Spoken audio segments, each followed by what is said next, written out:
name's Lisa Denmead and I'm from Cardiac Responder, and we've partnered with the Cardiac Arrest Survival Foundation to roll out personal defibrillators to your sporting field and organisation. That means that your team is going to be protected.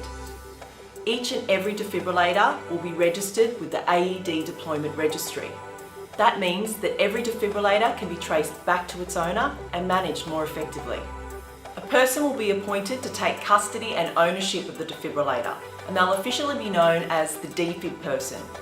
The defib person will do training every year.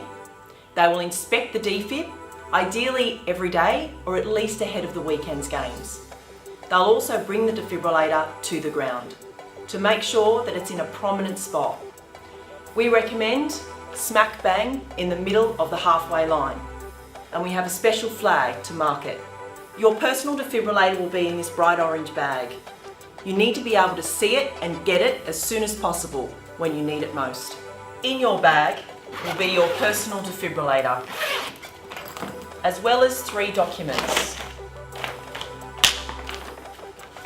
An inspection sheet for maintenance to make sure that your defibrillator is always rescue ready. An overview of a personal defibrillator, how to use it and what it's for. And a post-incident form that needs to be completed after any cardiac event and sent to the AED registry. So although there's a defib person taking care of details, it really is your job to make sure that that personal defibrillator is there at your game. And if it's not, ask the question. But the question is now, when do you use it? What's a personal defibrillator for?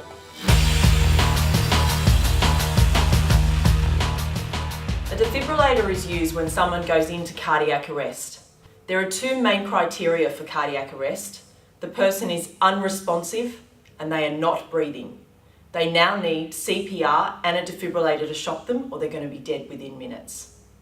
For every minute of delay of getting a defibrillator to someone who's gone into cardiac arrest, their chance of survival actually decreases by 10% for every minute. That's why it's so important to get that defibrillator there as soon as you possibly can, because every minute really does count. A cardiac arrest can happen one of 2 ways. The first way is that someone can have a heart attack first. We kind of like these ones because we've got a little bit of time, because we've got some signs and some symptoms.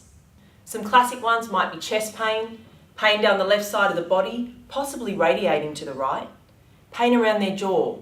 They'll be out of breath. These are some of our signs and symptoms. We want to be calling 000 and we want to be getting that defibrillator to that person just in case we need it. It's so much better to have it and not need it than the other way around. Let's get our defibrillator to that person ready to use. The second one is when someone has a cardiac arrest straight off the bat with no warning, signs or symptoms whatsoever. This is an electrical shutdown. That person stops breathing, their heart is not beating, they need CPR and a defibrillator to shock them, or they're going to be dead within minutes. Our patient is now in cardiac arrest. He's unresponsive and he's not breathing. We're ready to use the defibrillator.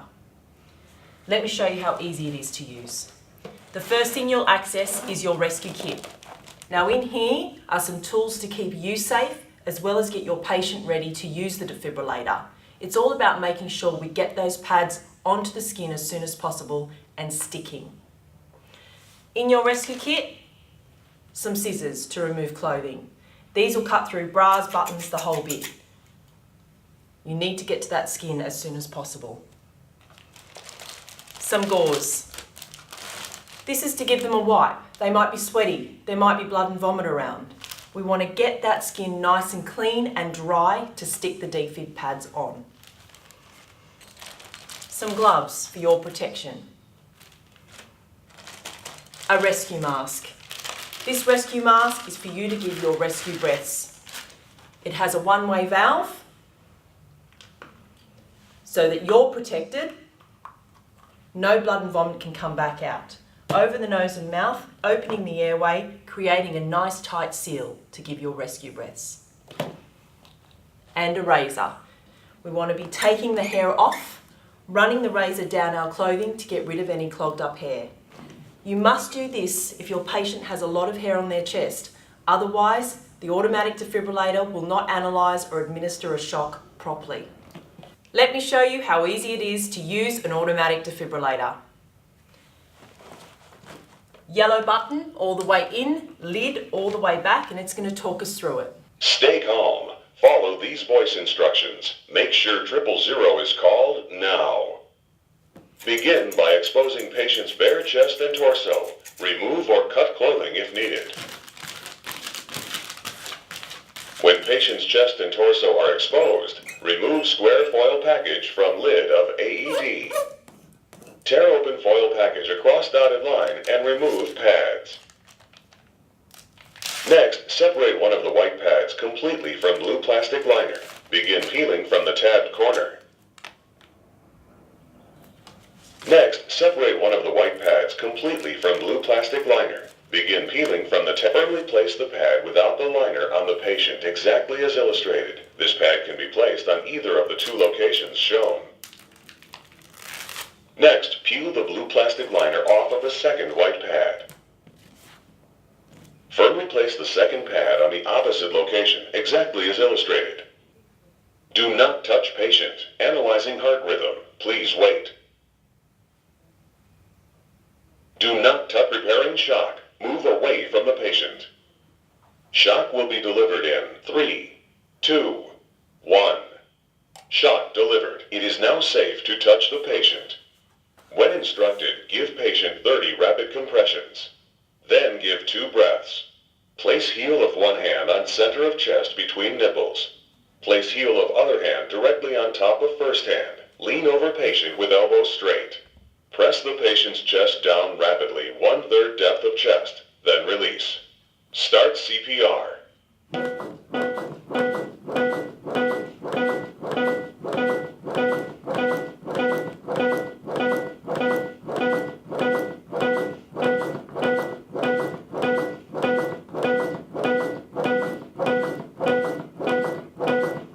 Stop compressions.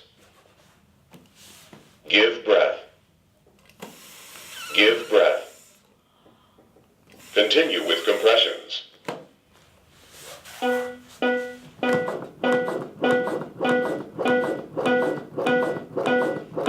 And you continue that cycle until the paramedics arrive. Now what the automatic defibrillator will do, it will keep analysing the patient to see if they need another shock, which is why it's really important that you keep the pads on all the time. Even if it works the first time, we don't want to take that risk of that person slipping back into cardiac arrest. Keep the pads on, keep the defibrillator open, and it will do its job. The other reason why we want to leave the pads on is because we're going to pull all that data from the defibrillator. We're going to actually have a look at what's happened to that person's heart rate during that cardiac event, and that can be very important for their diagnosis. So when you're giving compressions, you go about the 1/3 of the depth of chest, which on an average adult is about a tennis ball. The Australian Resuscitation Council tells us that 30 compressions to 2 breaths is the most effective CPR. By far, compressions are the most important part of CPR, so if you're not comfortable giving rescue breaths, you can just give compressions. 1/3 of the depth of chest.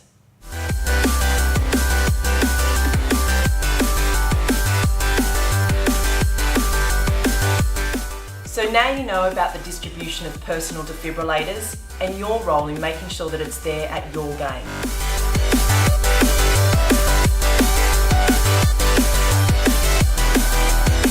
A ZAP stand protects a community day and night, all year round. 24-hour surveillance, 24-hour access. The Cardiac Responder ZAP stand. It's a 24/7 monitored public access defibrillator that's available to anybody in the community to treat an unconscious patient in cardiac arrest.